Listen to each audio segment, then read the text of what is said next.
Welcome everybody to Too Legit to Crit, a tabletop role-playing podcast hosted by two guys whose presence makes time slow down to combat rounds. And it's not just because we're reading spell descriptions either. No, it's because we are insanely boring. I'm going to go with it's because I've got so much like gravity in my voice that time slows down around me. It's like a time dilation when you're in my presence. Yeah, that was incredibly boring. Fuck you. My name is John Santana. I am still Justin. How are we doing, good buddy? You okay? I am very good today, man. I've just been working, and trying to organize a session with people. What about yourself? Well, I've spent more money. Oh, for fuck's sake, John. Well, to be fair, Humble Bundle kind of guilted me into it. You know, I think I was checking another bundle and this one came up and it says, there's only 3 hours left. And you're like, well, I would be rude not to. I mean, there was 3 hours left. I mean, there was a ticking clock. But this one will actually interest you. Oh? Okay, so it cost me £14. A whopping £14, all right? So for that £14, I got the core rulebook for the Fallout RPG. Okay. I also got the core rulebook for the Dishonored RPG. Okay.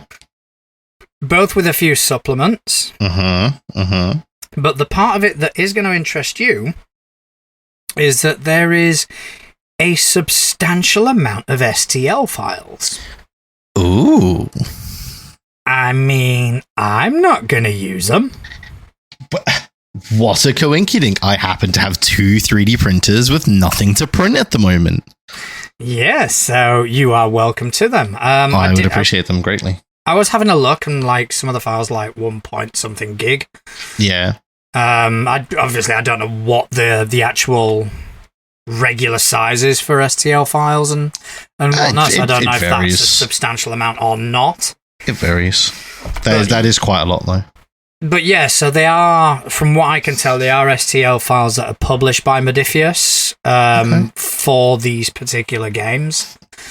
So, if you're interested, they're all yours. I would gladly print a few of those, because there's probably even going to be like some display pieces as well in that.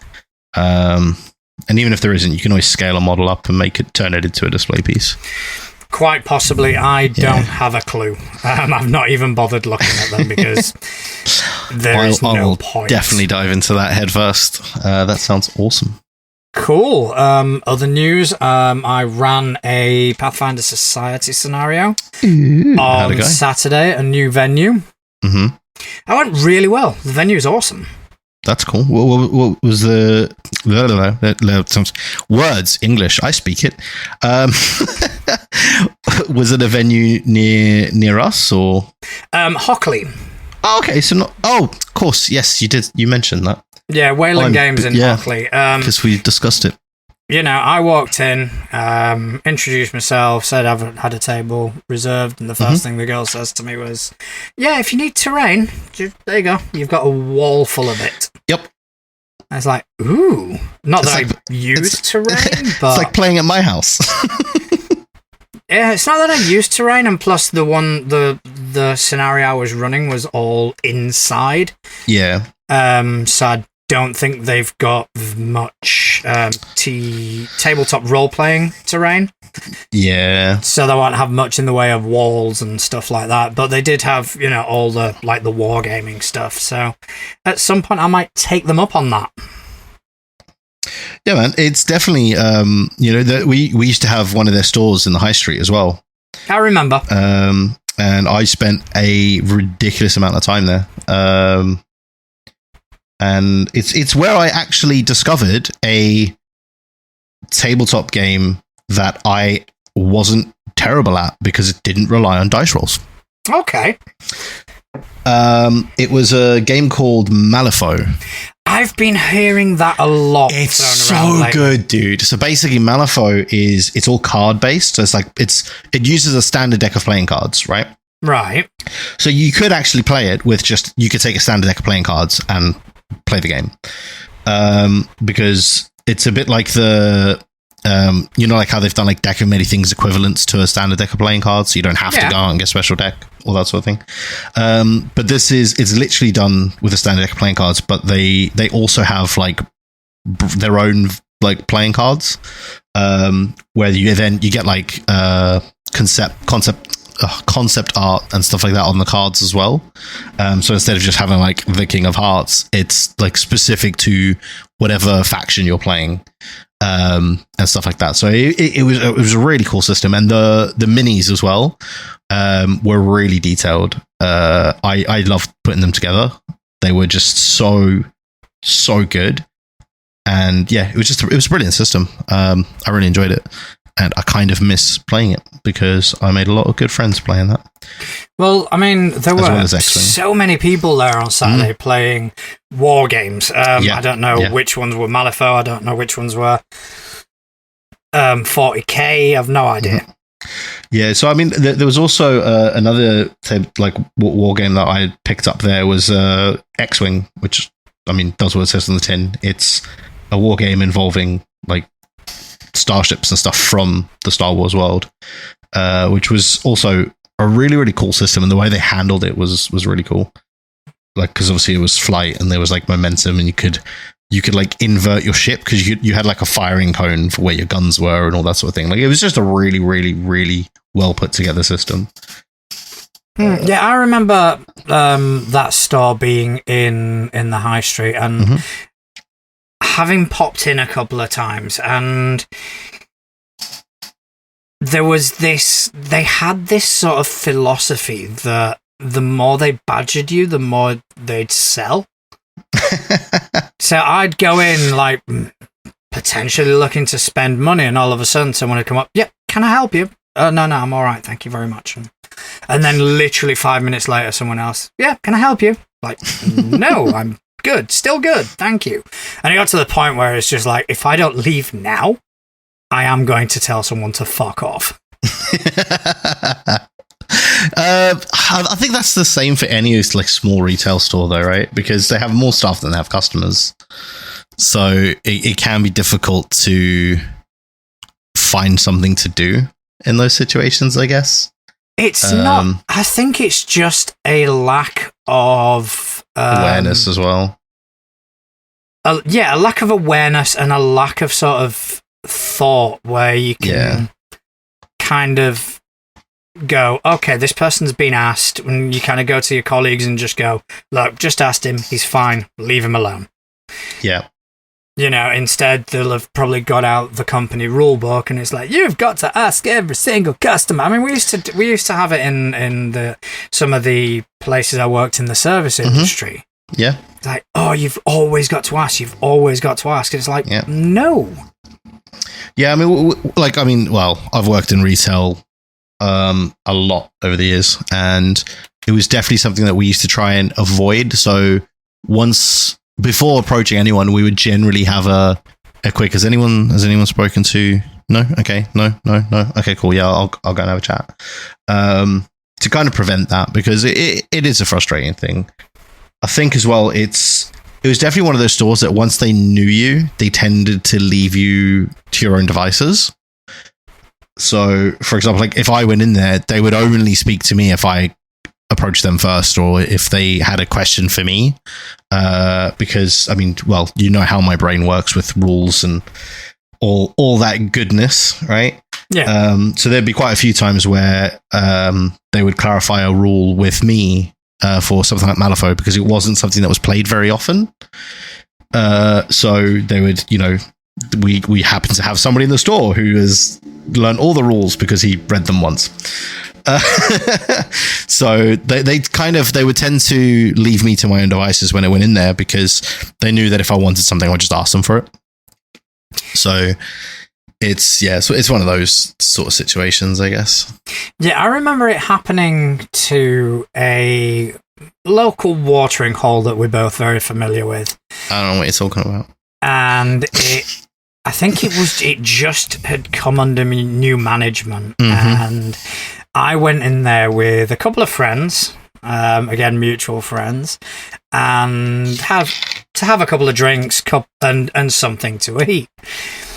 And it got to the point where the guy that was being the waiter that day came up to ask us if everything was all right literally every 5 fucking minutes. Yeah. To the point that it became a joke. Yeah. Like every time we'd go in there and this guy was there, we'd do it on purpose. You all right? You okay though? Everything all right? And it took him fucking ages to clock on to what we were doing. Yeah. But it was just one of these things. Well, yeah, he's obviously been told to do it, but not being told to think. Yeah, see, I think that's as well some of the problem, right? Is a lot of the younger folk, and also some of the older ones who've kind of checked out, right? I'm gonna be fair about it. There is people on both ends of the spectrum doing this, but like especially like for their first job, if they've been told you need to speak to every customer and make sure they're okay, or you need to acknowledge every customer when you go past their table or something like that, because I know there was a time where that was like the rule, right? So if it's like your first job or something and you've been told, right, every customer you walk past, you need to acknowledge them. You don't have that thought process yet of, well, that's stupid. I'm not going to do that, because you're 12 and you don't want to lose your job, you know? And then as you get a bit older, when somebody says that to you, 2-3 jobs down the line and you've experienced life a little bit and you're like, well, that's fucking stupid. I'm not doing that. When we had it in one of the places I worked where they wanted us to answer the phone with, hello, you've reached whatever company, John speaking, how may I help you today? And when I was told this, I just turned around to the manager and went, nah. Yeah, no, just no. No, you can try make me do that, but good luck. Yeah. No, I think the most people used to get out of me on the phones when I was answering a phone at any of the retail places I worked was I would literally just say, like, name of the store, Southend. That was it. That's all you need. Exactly. They just need to know they've got through to the right store. They don't give a shit who you are. Let's be honest, they don't, right? Like when I'm going into Curry's or something to buy a TV, as much as I get on with a lot of the sales guys there, because I do know some of them from when I used to work there, right? I don't care if his name is Dave, Steve, Bob, Jenny, Jane. I don't give a fuck. I just want my TV so I can go home and watch TV. Yeah, but I'm like that with a store as well. If I go in, I don't want a conversation. No, I just want to buy what I came to buy and fuck off. Yeah, I don't want to have a conversation. I don't want to talk about the fucking weather. Dude, I don't even do that with my friends. Like, it's lovely weather out there today. Yeah, how's my coffee coming along? Yeah. Honestly, I'd much rather get served by somebody with the face like a slapped arse. Yeah. Who doesn't want to fucking be where they are. Yeah. And I will relate to that person and I will give them a fucking tip. You'll be like, yeah, you've done really well. Thank you very much. I'm starting to think maybe we're the problem, though. I walk in there and it's just like, hello, welcome to so-and-so. What would you like? I want this. Here's what you've ordered. It's going to be this much. I give them the money. That is the end of our friendship. It reminds me of that that one joke from what's the name? That ventriloquist, Jeff Dunham, when his old man puppet Walter, and he says he wants to be a greeter at Walmart, and he's like, oh, well, what's your greeting going to be? It's like, welcome to Walmart. Get your shit and get out. Have you ever seen Idiocracy? No, I keep meaning to watch it, but it's just it's never. They go to Costco and there's literally someone at the door just going, "Welcome to Costco. I love you. Welcome to Costco. I love you." It's fucking brilliant. Oh, that's so good. But speaking of sales, nicely done. Thank you very much. There is a cosmic horror sale on. Okay. and it is on ttrpg. Now, this has, it's tickled your fancy. It's tickled more than my fancy, sweetheart. It's tickled your pickle. So, yeah, they have got a lot of content here for decent prices. The Alien RPG. I see some Delta Green content. Oh, yeah. Oh, definitely. The only thing is I do like physical Delta Green books, so... I see a few Delta Greens, actually. I think I've got most of them. I've seen 4 of them already, and I'm only on the top half of the stuff. Alien RPG, core rulebook. Yeah, a lot of that on there as well. $18, $19, basically. I'm definitely going to be going through this. Because it does look absolutely fantastic. Yeah, I mean, it's not my cup of tea. I've never been a big fan of horror games, but I do like some of the games that are in that space, right? Like I've got some board games that fit into that space. Like I've got I can never remember which way around it is because me and Couch both have one of them, and then the other one has the other. One of us has Betrayal in the House on the Hill, and the other one has it's something Mansion. I could just have a look. Oh, Mansions of Madness. That's the one I've got. Yeah, I just had a look over at my board game shelf, which are very like Cthulhu-esque like style board games. Yeah.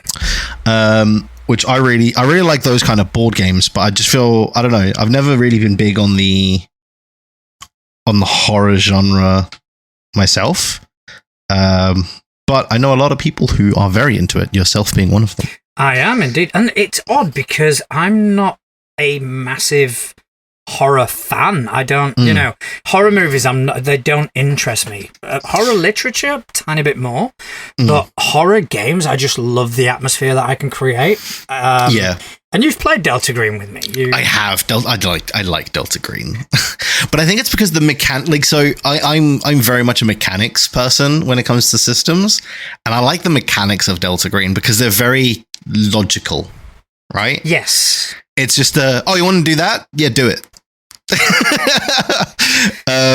Like there's none of this you want to do that? Okay, well I guess that would be we could maybe roll that. I guess it was a possibility. Like, there's none of that, and I really like that in a system. Yeah, it's got a very sort of straightforward philosophy behind it. You've got skills that you're trained in, but if you're not trained, you can just roll abilities at a penalty. Exactly. Which, it's like real life. I do love that system. It's really good. I really enjoyed it. Yeah, well, there will be more Delta Green on the way. I mean, I know I've said it a fair few times at this point on the show, but it's the one and only time I've had a character die or even be close to death and been like, you know what? Fair. That was funny. It was so good. Oh, but yeah. No, I've been getting into my board games a lot recently, actually. There's so many out there I want to get. Well, speaking of character deaths. Yeah. Pathfinder Gallowspire Survivors, which I predict is going to contain a lot of character deaths. I mean, with a name like Survivors, yeah. Gives you a bit of a hint. Yes. Is going to... It's launched into early access. On September 14th. That's the one. Yep. So... I've signed up for that, so... I think I signed up for it as well. I'd definitely be giving that a go, providing I can play it on my system. I may or may not have a week off shortly after that. Oh, well, then there you go. Well, it's my birthday, isn't it? Like a few days after it comes out. So I'll book that whole week off for birthday gaming. Because I'm just going to be playing games the whole week. I'm not going to lie. Fair enough. At our age, it's like, I'm sat at home doing fucking. I keep telling people, people are like, oh, you've got a whole week off for your birthday. People at work and stuff. They're like, oh, what are you going to do for that whole week off that you've booked off? And I'm like, oh, yeah, I'll probably just get a lot of stuff done, see some friends, go visit some places. No, I'm going to sit in my pants all day playing video games. That's the plan. Yeah. I had a fantastic day with the kids on my birthday, and then the rest of it was like, yep, video games. But yeah, no, I am looking forward to that though. I just checked on my Steam. I have whacked that into my library. So as soon as it is available, or not my library, my wish list, and as soon as it's available, I will be hopping on that. Definitely looking forward to that. It will be pretty good. But speaking of new things, see how I did that? No, I was good. So on D&D Beyond, the partnered content section has been added, which is it looks like it's going to be where they're planning to house all of that third-party marketplace that Wizards promised. It looks like they're starting to build that out, and they're starting to build it at home on D&D Beyond now, which is pretty cool. So they've created the section called Partnered Content on D&D Beyond now, and it's got 6 titles in there already. So 3 of them are Critical Role source books. There's also some of the older stuff like Rick and Morty, the Minecraft stuff, because they had books for those already. So those already existed in D&D Beyond, but now they've got their own third-party section. So it looks like they are starting to make good on their promise, which is pretty good. That's cool. And all you have to do is sacrifice your firstborn. False. I still have my firstborn. Thank you very much. Yeah, but you haven't added anything to D&D Beyond. It's because I don't create anything good enough for D&D Beyond. I'm sure you can. We'll see. You'd have to have a soul first. I don't have one. I got rid of it years ago. Yeah, fair enough. So, yeah. So, insert interesting segue here.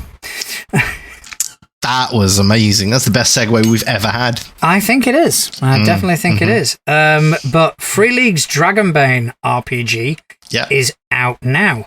And you know it's going to be good because it is Free League. Who, I mean, just happen to win awards every fucking year. I'm just looking at the like art on the main front page bit of like the duck jumping down with like a rogue. It's phenomenal. I love that. Do you know what it gives me vibes of? Like Darkwing Duck or Darkwing Duck. I was literally about to say Darkwing Duck, but like if it was like a fantasy, like more gritty version, right? Yeah, definitely. So it is the new edition of Scandinavia's first and biggest tabletop RPG, Drakar och Demoner. And it has been... I'm so glad you read that one. I wouldn't have even made an attempt at that. And it has been officially released. So there is a quick start guide. Ooh. Yeah. We do love a quick start guide. The PDF version of the game can be found at Drive-Thru RPG. Content modules are available on Foundry. And the quick start is available for free via the official website and at Drive-Thru RPG. So yeah, that's going to be... I'm going to have a look at that. Ooh, I was just reading as well. So on the post that they've made for it, they invite all creators to design and publish your own supplements for Dragonbane using their third-party license. So like, interesting. Let's have a look at what that license lets you do, shall we? It lets you put... so if you're making it specifically for this game in the system, right? So it's not like one of those that it's like you can't do it if it's system agnostic. You can do it. It has to be specific. You can put a supplement for Dragonbane logo onto your work, so it would look like it's official, basically, which is quite cool. Obviously, there's going to be rules about what you can and can't do, I'm sure. Yeah, I imagine it's the typical mechanics. But it's not a massive document. It's only a 2-page document, their license. Yeah, but the OGL wasn't a massive document. But I'm not going to read through it now. Like, the original OGL wasn't massive. It kind of used to fit on the back of a Pathfinder book. Mm-hmm. But obviously, I think licenses now are a bit more expanse and have a bit more nuance to them. Yeah, because they've got to be careful how they word things now. Exactly. I wonder why. For the life of me, I do not know why. I'm none the wiser, mate. Absolutely none the wiser. I wouldn't have a Scooby. So I have just got the quick start guide and I am now downloading it.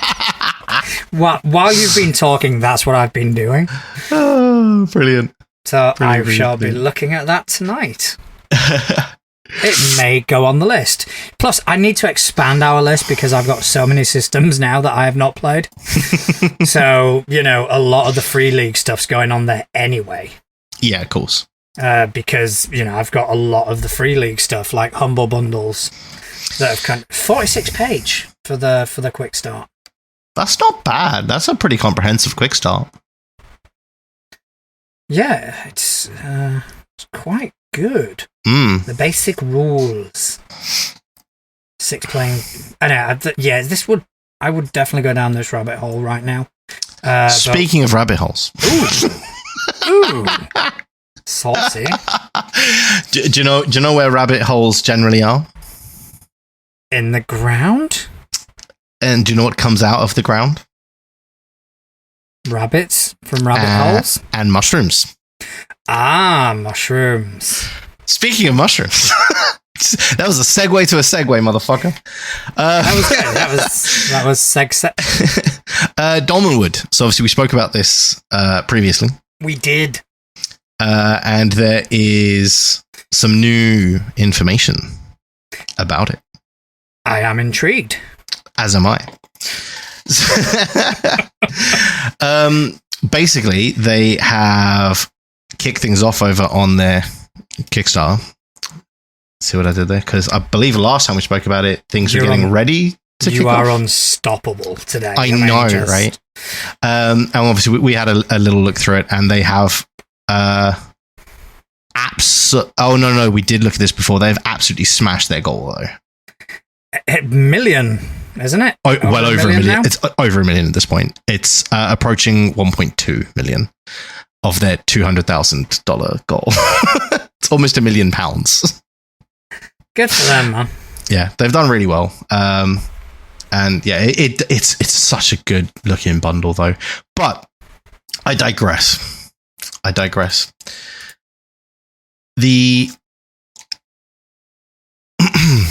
The actual news that we have for them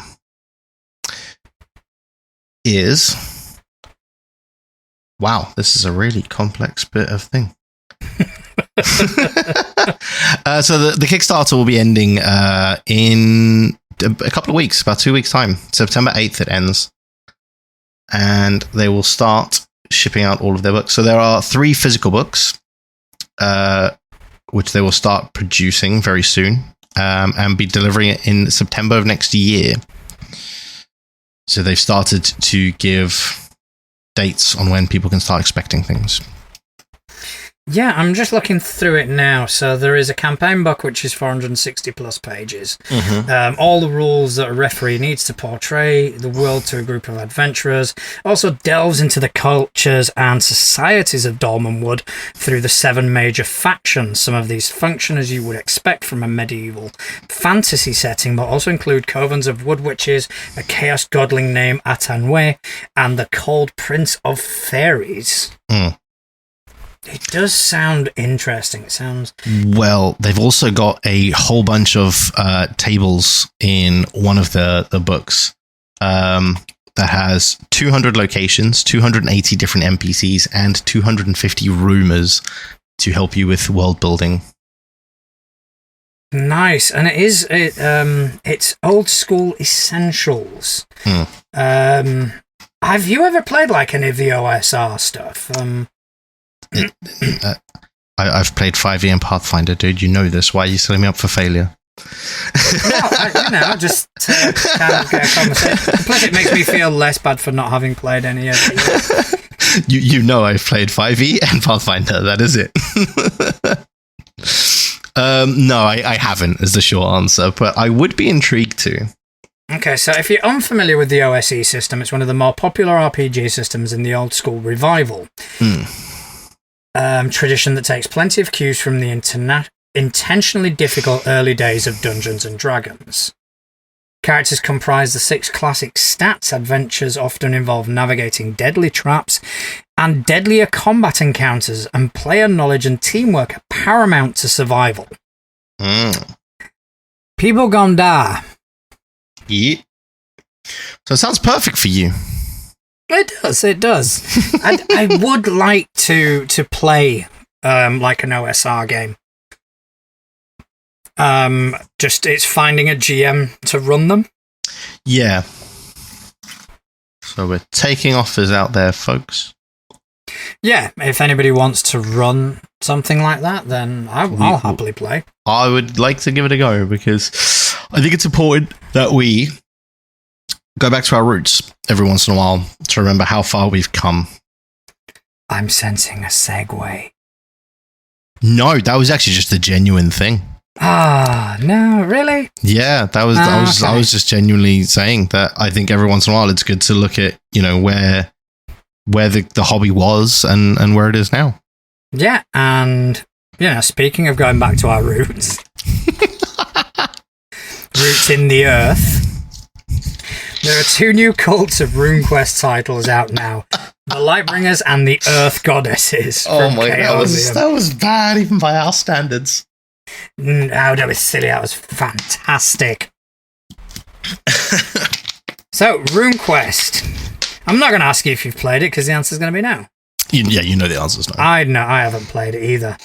But apparently I do know people who have, and one of the things they say about it is the level of detail that they put into these cults and their world building is staggering. So yeah, Cult of the RuneQuest Lightbringers is the second book in the new Cults of the RuneQuest source book series. So they're actually bringing out books just for cults. Wow. That's madness. That's world building. Earth Goddess is the third book in the new Cults of the RuneQuest source book series. And they each of them have like in the Earth Goddess one there's like 16 cults, and the one there's 19. Yeah, wow. That's a lot of world building. That's huge. Yeah. Wow. I think we need to. Yeah, so to the person who's going to run us through some OSR stuff, you're going to run us through that as well. RuneQuest. Yeah, we want to give RuneQuest a bit of a go because that is a lot of world building. Yeah, it's huge.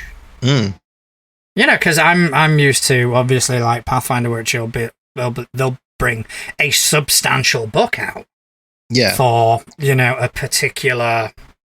Maybe city or region or group or something like that. Whereas this is they're bringing out books and books and books for just for the cults in there. That's a lot. It is. That's a lot of work. It is, and it does beg the question of how hard it will be to keep up with. But.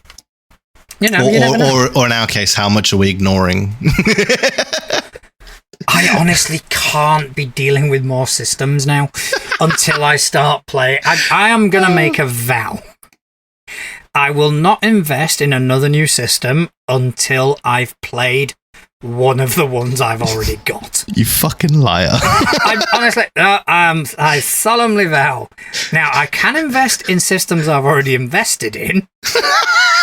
So I can buy me more books of Delta Green or more Pathfinder books, but yeah, I will not invest in. Except for Coyote and Crow, I want to buy that.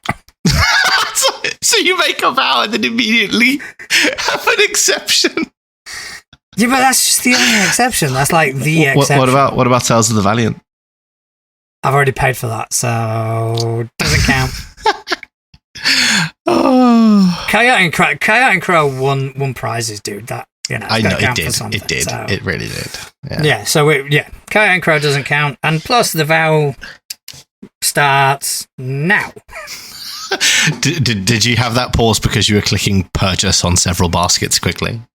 No, if I had the money, that's exactly what it starts click, click, click, click, click, click. Now. Starts. One second. Ah, for fuck's sake, verification. It's loading. One second. CV code. Yes, it is me, for fuck's sake. Just got to make a phone call quickly. Yes, bank. Yes, I'm spending that money. Yes, I authorised that payment. Yes. Now. Oh my gosh. Okay, so except for Chaos and Crow, I solemnly vow to at least play one of the systems I've got before buying another one. I'm just waiting for us to report on something next week, and you can be like, I've bought it. It's going to be, the new Dragon Ball game based on the Cypher system with Delta Green influences. I'm going to be like, motherfucker! Be like, no. Yeah, it takes you through the entire Boo story arc, and yeah, it's all Delta Green, and I'll be knocking at your door. Right, bitch, we're going to play a fucking game. You'll be sending me the money so I can buy it for you.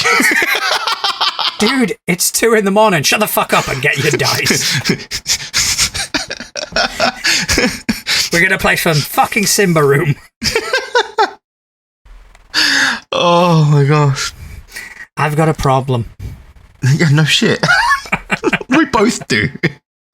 Except mine's board games. I've got... there's so many board games I've put on my shopping cart. I don't have that problem. I just got tabletop role-playing games. Honestly, no, I love a board game. Oh, yeah, on Saturday they had the One Ring in the shop. Yeah. Did you buy it? No, I didn't. I couldn't afford it.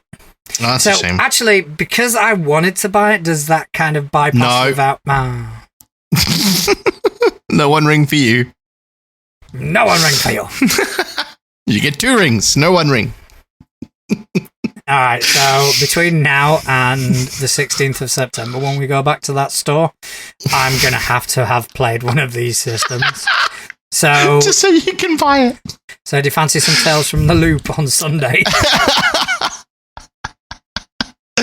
Oh, maybe we'll see.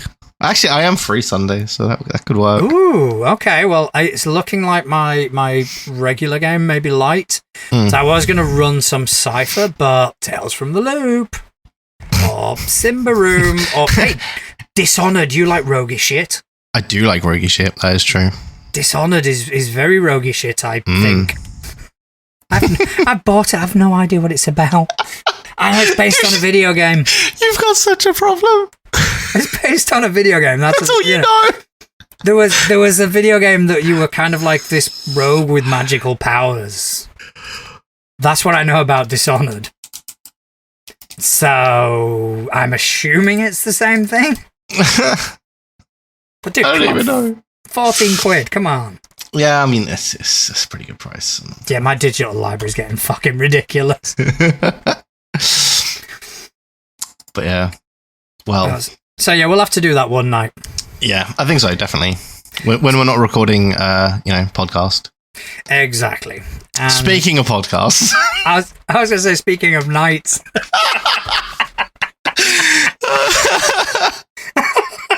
Oh, both of the segues work for the same story. That was an alley-oop. I set it up. It really was. Boom. Yeah. There you go. Oh. So there seems to be a new trend emerging. And by new, I mean it's been going around a while. Yeah, it has. Like the one that's kind of come up on our radar is Welcome to the Night Vale. Yes. So it's heading to tabletop from the makers of the Power Rangers RPG. Which I want to play at some point. Yeah, me too. I just want to be a Power Ranger, man. I just want to be a Power Ranger. So the makers of the Transformers and Power Rangers RPGs. Yeah. So they're going to be running, they're going to create a tabletop role-playing game based off the long-running fiction podcast Welcome to the Night Vale. There's not that much information about it, because it's like recently just even been mentioned. Yeah.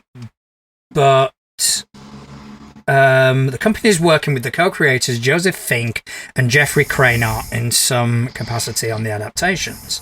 For over a decade, Jeffrey and I have been building the world of Night Vale with our podcast, touring live shows and novels. Now we cannot wait for people to finally get to step into that world themselves and start telling their own stories about a weird little desert town. It does sound pretty good, I'm not going to lie. I'm going to have to listen to this podcast. Oh, yeah, absolutely. But you are right in the fact that it seems to be a bit of a trend where podcasts are now becoming the inspiration for a lot of RPG systems and settings and expansions, because we've recently covered the Lost Mountain Saga, which is going to be a supplement for Vesson from Free League, and that is based off Eleanor De Lorenzo's podcast. And also coming to the Cypher system, which I'm a huge fan of. Oh, really? I hadn't noticed. No, yeah, huge fan. Great system. Never would have guessed.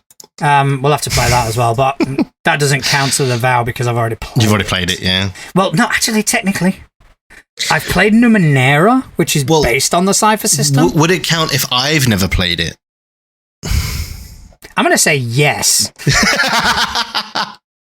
Because it benefits me. No, I think this one's up to the viewers. So you guys get to decide, right? We're going to put a poll up on the Facebook page after this episode. No, I'm putting a poll up on the Facebook group after this episode goes live, right? Actually, no, I'll probably do it tomorrow to give people a chance to listen, right? Of whether me playing one of the systems that I haven't played that John already has invested in counts and lifts his vow. Listeners. We're going to put up a... Man. It makes sense. You know it makes sense. See, the thing is, I know a lot of our friends are in that group and they will say no just to piss you off. So I'm very happy with this. But then we have a lot of our friends in that group that will say yes to piss me off. Yeah, exactly. Yeah, so probably balance out actually. Yeah, that's an even split. Yeah, it's going to balance out.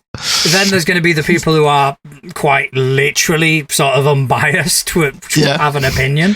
And then there'll be the ones that are so biased that they can't vote because they want to piss both of us off. Chris and Couch, I'm looking at you both. Yes, it's all going to be all about pissing us off, isn't it? Yeah, pretty much. It's going to be great.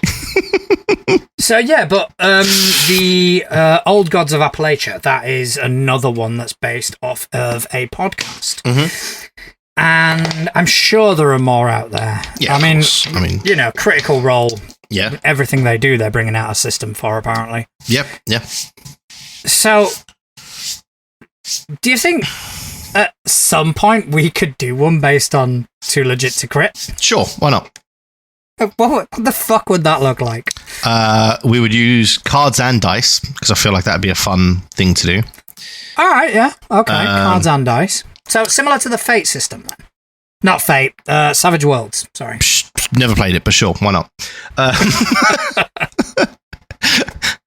Wait, is that one that you've got invested in and have never played? No, I haven't got. I'm not invested in that. That's a shame. I was looking at it for my homebrew world, but the whole card mechanic kind of it didn't grab me as much. Cards, man. I like cards. So essentially, you use dice to kind of resolve most things, but initiative is card based. Oh, interesting. I personally would do that the other way around. Yeah, I struggle with that, to be honest. But I'll figure it out. In Too Legit to Crit the RPG, there will be both dice and cards. Dice and cards, yep. I reckon it would be some kind of high fantasy steampunky world. Because I feel like that ticks both our boxes.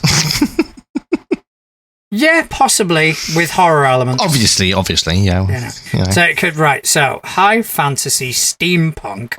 Yep. With horror elements. Yeah. Okay. I'm starting to envision Or this maybe it's a post-Eldritch horror world, right? So some kind of Eldritch horror has like destroyed the planet, and now it's like some steampunky residual magic world.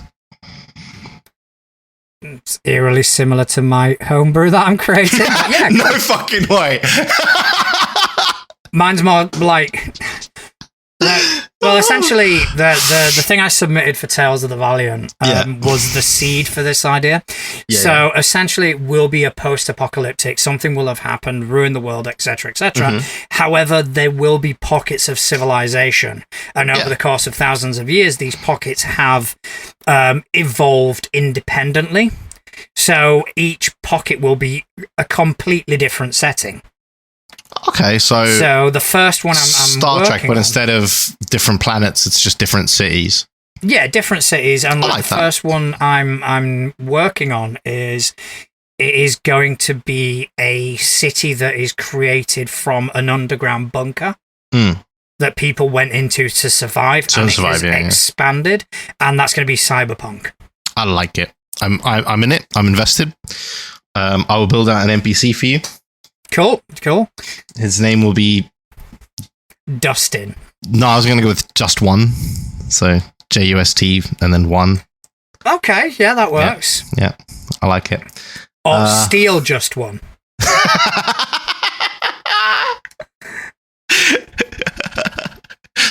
It can be a gang member, and his nickname's Steel. So it'll be Steel Justin.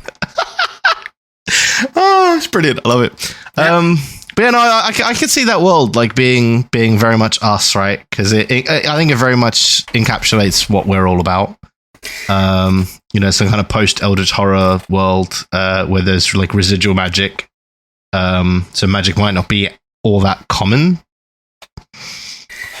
Yeah, I'm vibing it so far, and I think the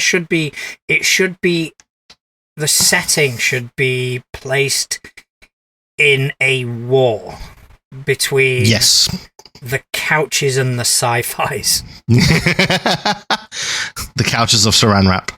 The couches of Saran Wrap. Yeah. Yes. And the sci-fis, which are kind of like a newer group. Yeah, but they used to have a different name, and then they changed it. yeah, definitely. That would work. And all they did was change the spelling. Reference to the Sci-Fi Channel or Sci-Fi Channel, depending on how you pronounce it. And also, I think characters should get bonuses for segues. Absolutely. Or they should ride segues. No, we don't have initiative. It's segue order. Yeah. It's how powerful your segue is. Determines who goes first. Yeah, that's it. How powerful the segue is. And you don't roll for that. You have to make a segue into combat, and whoever has the best segue decided by the DM goes first. Yeah, I like it. I do like it. The DM can just like stand there and shake his head disapprovingly. It'll be amazing. But yeah, I'm game for that. Yeah, I think that sounds quite fun. I think I'd be on board. Yeah, and I'm trying to think of other things, like other aspects of this game. So we've got cards and dice. Okay, so we do need a rough system. Yes. So just build our own system. Fuck it. Yeah, but that's it. That's what we're trying to do. I'm trying to. This is happening, my dude. All right, so I'm thinking maybe cards for the attacks and skills, and then the dice for damage. Yes. Oh, yeah, absolutely, yeah.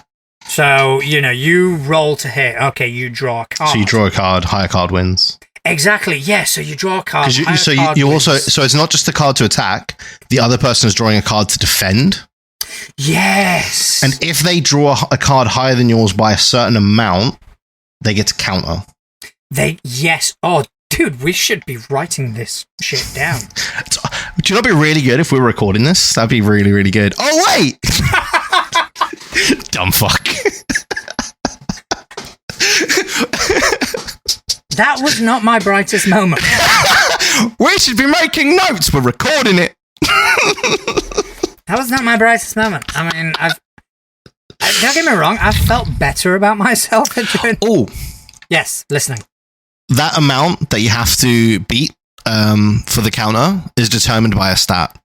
So it's not like a fixed amount. It's not like just beat it by 10 or anything like that. It's determined. Okay, delve into that. Well, so you know, like in, so for example, in 5e, monks get an ability where they can deflect missiles, right? Right. So if they beat that's probably the best one. So they have to beat the amount of damage coming in they just have to beat it, right? So they're rolling a dex check against the damage, and they have to beat it, and they can deflect the arrow back at you. Right. But that's then determined by their dexterity, what they have to roll or what card they would have to draw to beat that, right? So if your dexterity is, say, I don't know, a 3, right? You have to beat them by 6, so you have to double the dexterity. Okay. Or whatever the difference in dexterity would be. Right. Okay. So, something like that. So that it's not just it's not going to happen very often, but when it does happen, it's going to be fucking cool. Yeah, I'm liking that, and I think on a picture card you pull a second card. Oh, I like that. So that would be your crit function. Maybe not a picture card, on an ace. Right. Okay. So on an ace, there's what, like three picture cards per suit. So there's 12 of them in a deck. You're going to pull them quite often. Okay. So there's only 4 aces. So I think ace on an ace. Because it's an ace. It's a crit. It's an ace. But, our ace is high? Yes. Yeah? Ace is always high. Ace is always high. So you can never pull a 1? No. Essentially? No. Alright, okay, so ace always high. Because fuck rolling 1s. Okay, that's why I like cards. Damage dice will always be 2 dice then. Yes. There is no ones in this system. No ones allowed in this game. You can't even get to 1 HP. You die at 2 HP. No, you go from 2 directly to 0. 2 to 0. There's no 1. There is no. It's like the number 1 does not exist. It's like those buildings that don't have a floor 13. Yeah, they just go 12, 14. Yeah, 12, 14. It'll be the same thing. We go from 2 to 0. There is no ones.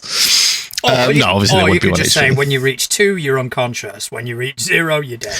Yeah, that could be it. So when you reach 2, you're unconscious. 1 is your destabilizing, and 0 is dead. Yeah. Yeah. All right, okay. I think we've actually, it started as a joke. It's actually turning into a thing. But it's actually turned into a thing. So, Oh. Yeah, I guess we're going to have meetings after this to start putting this together. Yeah, we're going to have to start right. Yeah, we're going to have to start. We are going to start writing this. We're going to start. Yeah, we are. We are absolutely. So, for those of you out there that are listening now and thinking, "Oh, that'd be really cool," this is actually we've talked ourselves into this now. This is going to happen. We're going to build this.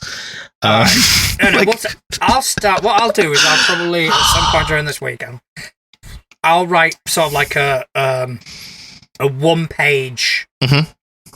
Sort of quick rules digest, like the basic mechanics. Yeah. All this that we've talked about between, the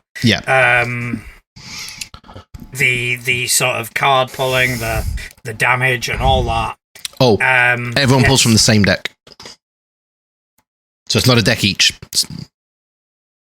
Okay. So obviously everyone pulls from the same deck. Once it's gone, reshuffle. Yeah. Back in the middle. Yeah. So every round you reshuffle. I like that.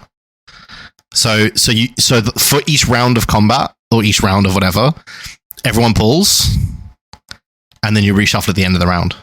So you can at most have 4 crits in a round. Okay. Yeah. Because if not, if in one round 4 aces are pulled, that's it. There's no more crits for the rest of the combat. Exactly. So your idea kind of works. Yeah. So yeah. I do think we kind of need to revisit the initiative, though, because if we are going to do this properly... Yeah, no, segue is not going to work. As great as that is, it won't work. We'll revisit that. We will revisit that. Maybe you get a segue bonus, right? If you have a great segue, you get to roll advantage. Or draw with advantage. You draw 2 cards. That's hard to codify, though, isn't it? No. You make a segue, and if your DM thinks it's a good segue, you get advantage. It's DM discretion. Exactly. I want to have rules. I don't want, to bring out an unfinished product and then just go, DM discretion. What are we, Wizards of the Coast? Exactly. I couldn't resist that one. And I'm proud of you. Oh, I'm not. That was bad. I'm very proud of you because you told the truth. Oh, dude, it's not just them, though. It's any video game company these days as well. But yeah, definitely. I'm liking this idea, to be honest. So do I. And it oddly enough, and this was not a planned segue, but it's worked out really nicely. This whole topic has led me brilliantly into the question I received from Sci-Fi. One of our factions has submitted a question. And his location is, was attacked last week, because obviously we didn't have a question from him last week. He was in the Mushroom Grotto and he was attacked, but he made it out alive. So that's good to hear. Having to proceed more cautiously now, and he's using a piece of the mushroom as a light source. Ooh, I'm definitely invested in this story. So am I. It's going very well. I actually, Sci-Fi was at my table on Saturday, and I did say, dude, we need the story. Where the fuck is it? Yeah. Do you know what this story as well could be? It could be the origin of the Sci-Fi faction. Wow. Yeah. You've just, Yeah. Definitely. I felt movement down there. Anyway, on to his question. When you build a homebrew, convenient. Very convenient. How much detail do you put into each element? Do you add things like political situation, etc., etc.? Oh, that is good. That is very good. It's a very good question. For me, it depends on what's relevant. Yes. If I am building a side quest or something like that where the political climate is important, then yes, I do kind of focus on that. However, if that political element is just a footnote, then I focus more on the important things. Yeah, I'd agree with that. I think there are definitely going to be some like factions or whatever that I'm going to flesh out a lot more. Like, for example, in the campaign I'm writing at the moment, the Big Bad Evil has their own, faction and cult following and all that sort of thing. So that faction I'm building out with a crap ton of detail because it's the core element of the story, right? But the town that they visit in the first session that they're probably going to go to for one session, am I going to build out the entire political climate there? Probably not. So yeah, I think it definitely depends on what's relevant. Yeah, and I always kind of leave myself room to improvise as well. Oh yeah, absolutely. So, say if I'm designing a town and there's a couple of different factions, I will just write a quick footnote. Yeah. Okay, so this faction belongs to the Thieves Guild or something like that. Mm-hmm. They are interested in, obviously, profit. It's run by Dave. And then if it becomes relevant through play, at least I've got footnotes. You got a starting point. Say, oh yeah, they've got their base down in the sewer system and things that I hadn't written down initially, but I've got it there. And as I'm saying these things, I'm making notes, typing furiously. Reginald is the leader. Okay, and and I'll just come up with anything off the top of my head. Yeah. But it will become a relevant point. It will become something that is fleshed out. I think as well, something that you touched on there that is really important when you do start doing those on the fly fleshing out is make a note of it somewhere that you're going to be able to keep track of it. So if you do have something like Obsidian, which I will now join John in talking up because it's fucking amazing.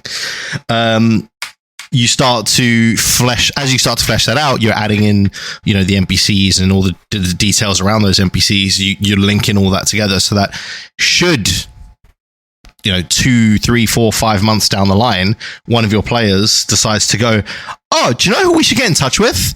Dave, that ran that Thieves Guild faction back in that city that one time that we got on quite well with. He would probably be able to help us out in this situation.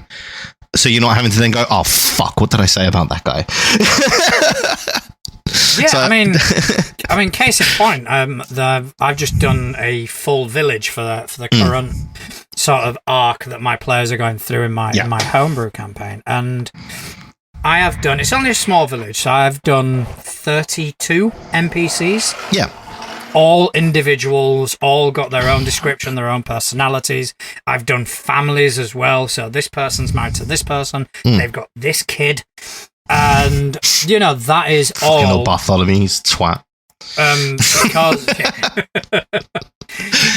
Because they're all, but on data, like using data view, I've managed to give them, you know, add tags to them that they belong in this city or this village. Yeah. So when it comes to, remember that person we met in that village? I just bring up that village. Yeah, exactly. Do a data view query and bang, job done. All the NPCs are there. Exactly. Yeah. I mean, well, I've got so from the Obsidian plugins that I've installed, I've actually got an NPC database, and one of the fields in that is the town that they're in or that they're from. Yeah, I've done that as well. Yeah, which is just great because you can literally just click on that and it takes you to the page you've got for the village as well for all your notes around that village, which is great.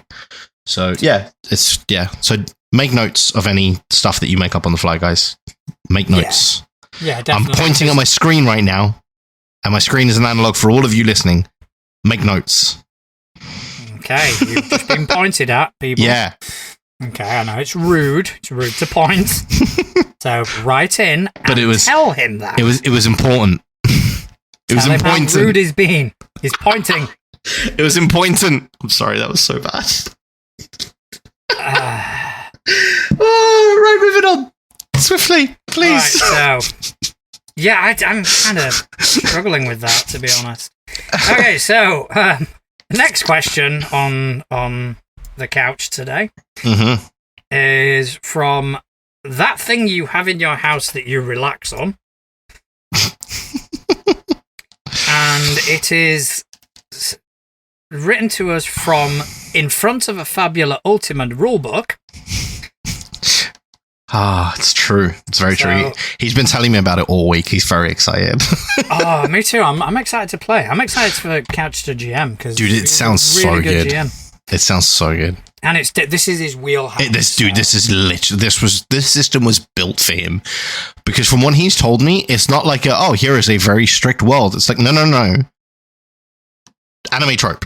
Just build an anime trope. Have fun. And then just got the mechanics of how to do that. It's going to be so good. He's going to have a fucking blast. I'm definitely looking forward to it. So, he asks, going further than NPCs, where do you start with your big bad evil guy? Would you go backstory or start with motivations? How does the process work for you? Personally, I don't start with any of that. My big bad evil guy will tend to start out as just the entity that wants to complete the evil thing that the players are trying to stop. And then I work backwards from there. So yeah, I don't really have a strict method for building them. It's going to depend on what their evil intention is, in air quotes. And then, I just kind of build backwards from there with whatever would make sense. So I guess probably motivations then, because it's what motivated them to want to do that, I guess. So maybe motivations would be my starting point, thinking about it. For me, it would be neither. I do also work backwards. My campaign kind of starts, my campaign process starts at the very end and then kind of work back to, right, okay, now they are currently here, they need to get to here, how do they do that? Yeah. So what I first think of is what the final confrontation will look like. Yeah. That is the first thing that comes into my mind. And it's normally sort of a very cinematic thought process. What would look fucking cool? What would look amazing? What would really, really sort of drive this this moment in time. From there, I go to, right, so I've got what that's going to look like. Why is that happening? So why is that? What has caused this final confrontation to happen? And then from the what, it goes to the who. Yeah. Okay, so who is behind this? And then you kind of go, why are they behind this? And what is the reasoning? So in terms of when it gets to the big bad, it's definitely motivation first, but there are a couple of steps before that. Yeah, so that's the same as me then, really. Because that's kind of how I've done it as well. So I also start off with the sort of their end goal is this, so that's going to determine where that final battle takes place.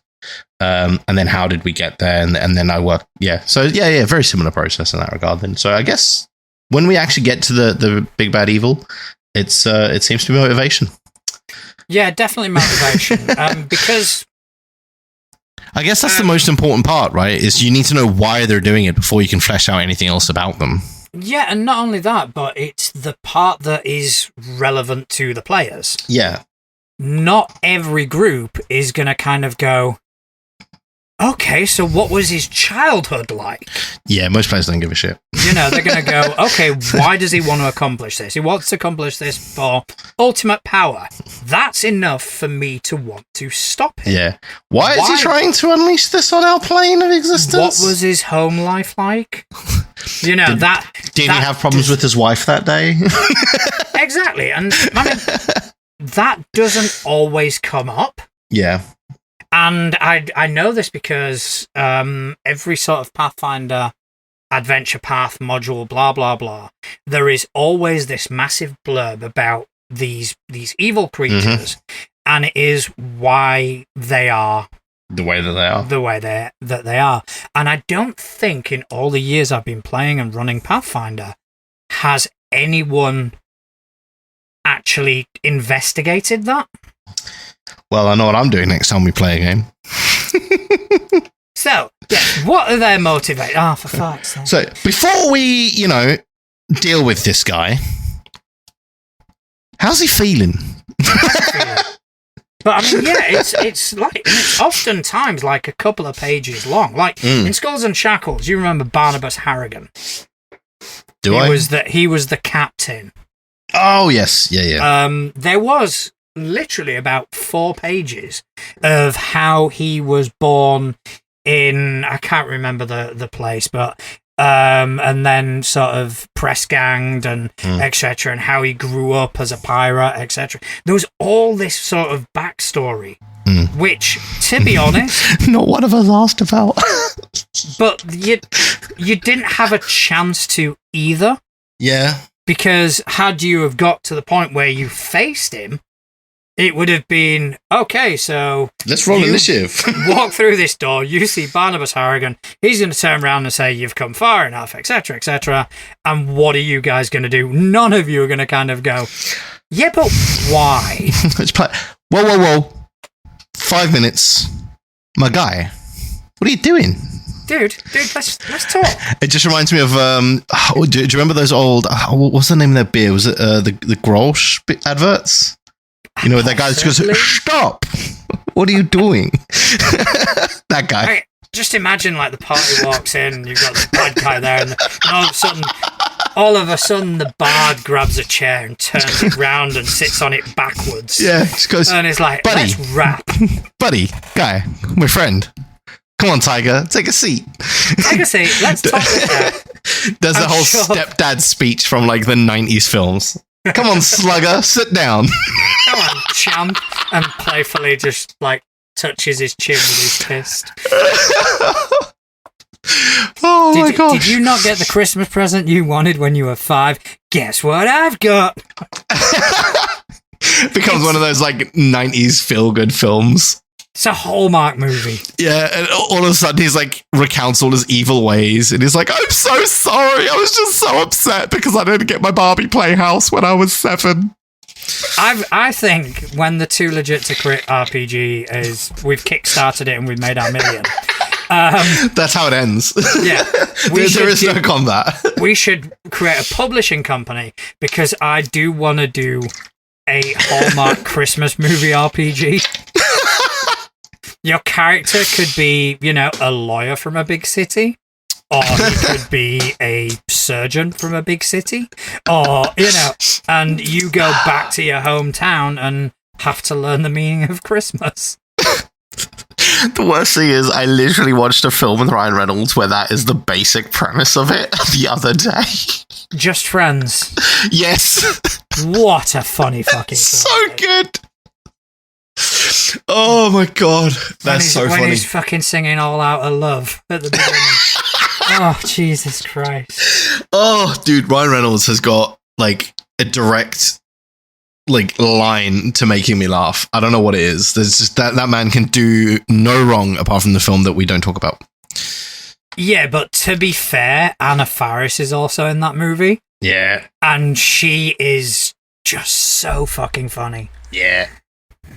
She is good. If you want to see another good Ryan Reynolds Anna Faris collaboration, check out Waiting. Oh yeah, seen it. Love that film. It's amazing. Brilliant film.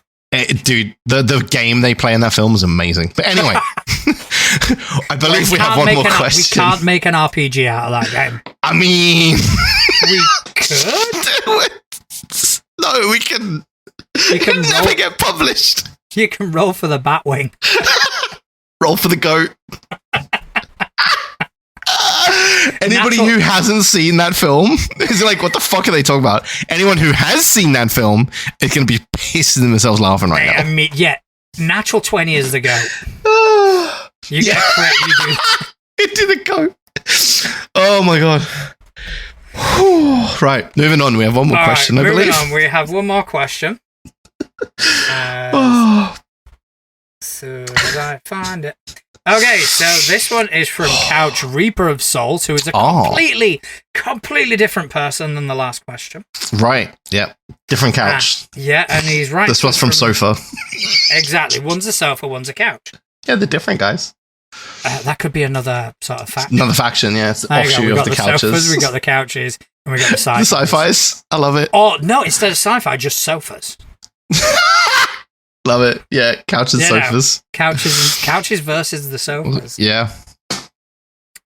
So he is writing to us from Traversing the Worlds Between. Is there any homebrew rules that started as a bit of fun that seemingly made their way into every game you've ever been in? Is there any you want to introduce that you haven't been able to yet? Rule of cool is a given. Okay, yeah, I was going to say rule of cool, obviously. I think that anybody who worships Saran Ray worships Saran Wrap is a rule at my table now. Just absolutely and unequivocally, and yeah. To be fair, that is something that carried over into my games massively. That any skeleton is named Steve. Yeah. Oddly enough, all of these started in the same campaign. Other than that, not really. I mean, there's the ruling we discussed last week about using the sorcery point, the magic points instead of spell slots for 5e that I'm going to be using. But that's not really a homebrew rule because it is an official rule. It's just a variant rule. But other than that, not really for me that I can think of. I'm trying to think of. I mean, obviously the whole Saran Ray thing. Yeah. Admittedly, I may have taken it a bit too far. No such thing. It's when after Scott's campaign and we were playing Rune Lords, one of the players decided to be a cleric as Saran Ray. Oh no, the poor guy.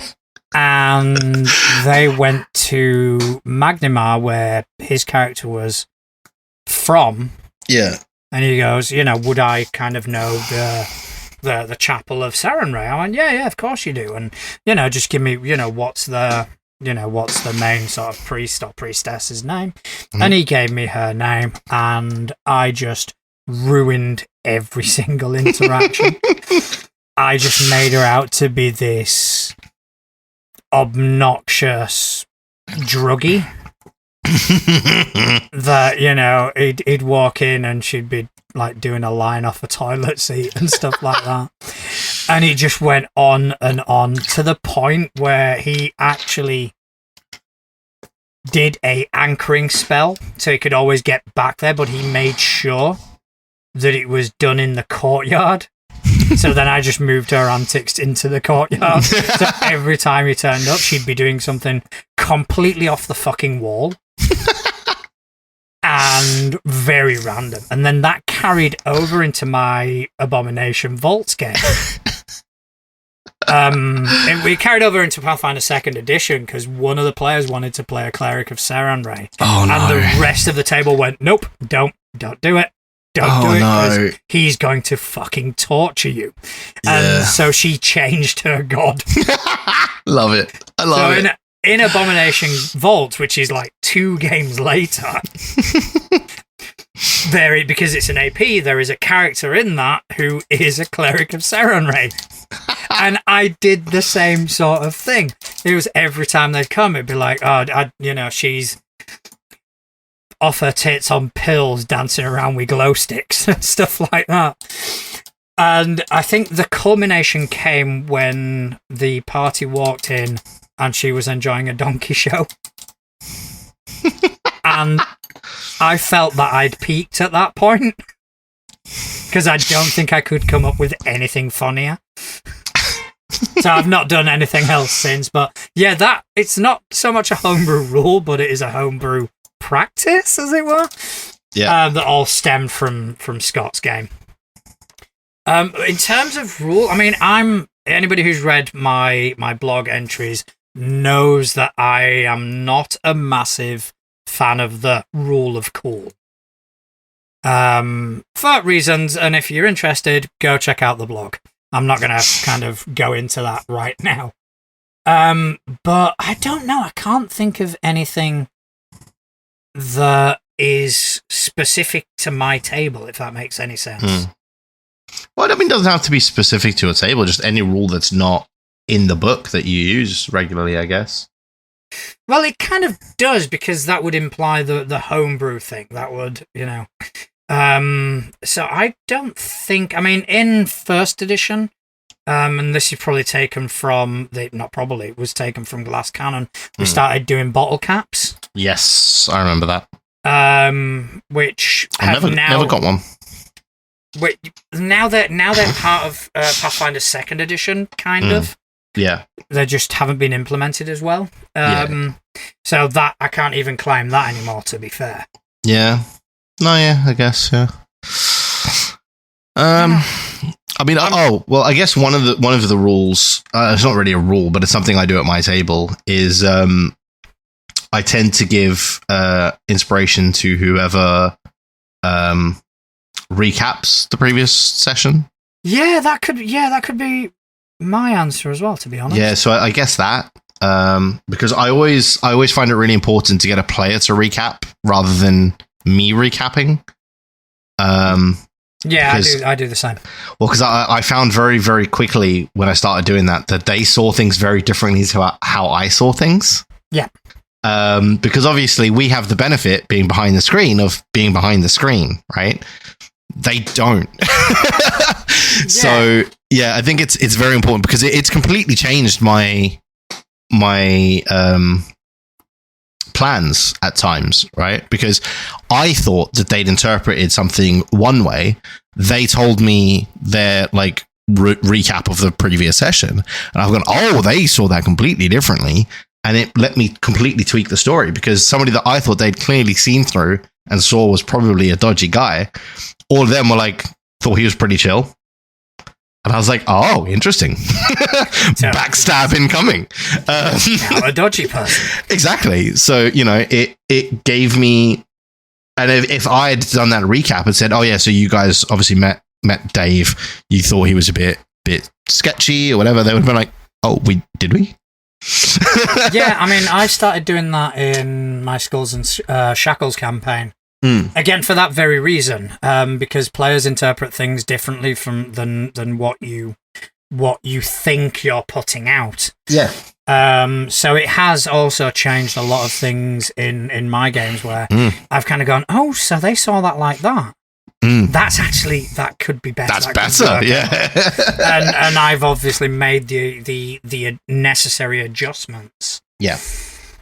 But yeah, I think that's probably the only thing I could think of, to be honest. And I'm sure later on tonight I'm going to go, oh, motherfucker. This, yeah. Because I will remember something. It'll be when we're like, I'm sitting down playing a session like in a week or so's time. I'm gonna be like, oh wait, that's not an actual rule. I remember now. Because like a lot of them, I think we probably have got quite a few that are just so ingrained into how we play that you don't remember that they're actually a homebrew rule. Yeah, that is true. That is true. And playing like multiple systems as well. Yeah, it's hard to keep track of sometimes, I guess, for you. But I do believe that's all we've got time for tonight. Indeed. So I want to thank Couch and Sci-Fi for sending in some fantastic questions, getting us thinking. I want to thank you for spending some time with me. Shucks. Do you want to tell the people where they can find you on Tinterwebs? Of course. So you lovely individuals and other people as well can find me over on most socials at Just Inaccurate TV and obviously over on our Facebook group. As for me, you can find me on mastodondice.camp at Natural Juan. You can also find me on said Facebook group and on Instagram also at Natural Juan. So most importantly, thank you to everyone that's taken time out of their busy days to listen to two idiots waffle on about tabletop role-playing games. We appreciate it very much. Good night.